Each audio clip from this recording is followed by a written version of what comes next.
Bah me répondez pas, je m'en fous. Can you repeat the question? You're not the boss of me now. You're not the boss of me now. You're not the boss of me now. And you're not so big. You're not the boss of me now. You're not the boss of me now. You're not the boss of me now. And you're not so big. Life is unfair.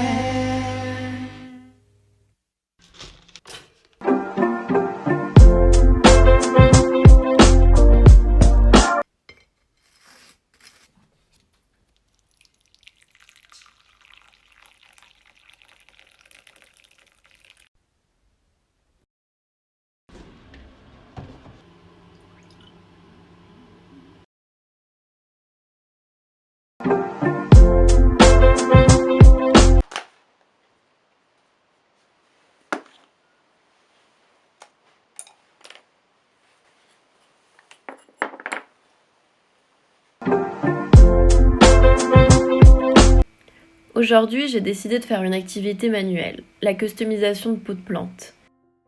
L'idée m'est venue en tombant sur cette image sur Instagram. J'ai trouvé ça tellement mignon.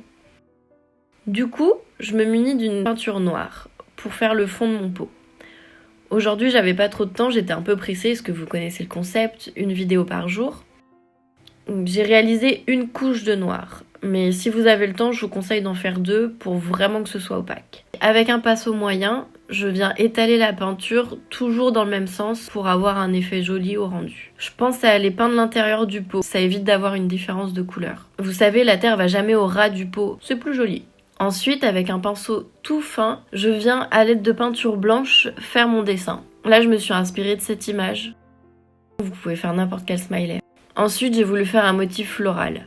Franchement, je le trouve pas super. Je pense que si j'ai le temps cette semaine, je le recommencerai. Ensuite, je me suis essayé un motif répétitif. Donc juste des petits traits, j'aurais pu faire des petits plus, des petits points, peu importe. N'hésitez pas à repasser sur le blanc pour que ce soit vraiment blanc, bien opaque. Sinon c'est pas très joli, ça fait un peu grisé et transparent. C'est mon préféré, le motif nuage. J'adore, je trouve ça trop mignon. Dites-moi quel est votre motif préféré. Je me suis attaquée à un format un peu plus gros. Je me suis aidée du scotch. Pour les moins minutieux et les plus pressés, je vous conseille ma technique. Le pot est pas parfaitement cylindrique. Le scotch se met pas très bien, mais honnêtement le résultat est là. J'aurais aimé faire 1 ou 2 couches en plus. Si j'ai le temps dans la semaine, peut-être que je m'y reprendrai. Une fois que ma peinture a séché, je peux enlever mon scotch. Si vous êtes impatient, faites comme moi, un petit coup de sèche-cheveux, c'est nickel. Pour l'écriture, vu que je suis pas hyper forte à m'enlever, j'ai décidé d'utiliser mes tampons. C'est super cool, c'est trop joli, le rendu est vraiment chouette. Je les ai achetés chez Rougier. Je sais qu'ils sont ouverts pendant le confinement, il suffit de commander sur internet et de passer en boutique pour aller récupérer vos achats. Je suis vraiment satisfaite de ce produit. Je l'ai acheté il y a 3 ans et l'encre de la petite éponge marche encore. La phrase, je l'ai trouvée sur Pinterest. Tu te doutes qu'elle est pas de moi.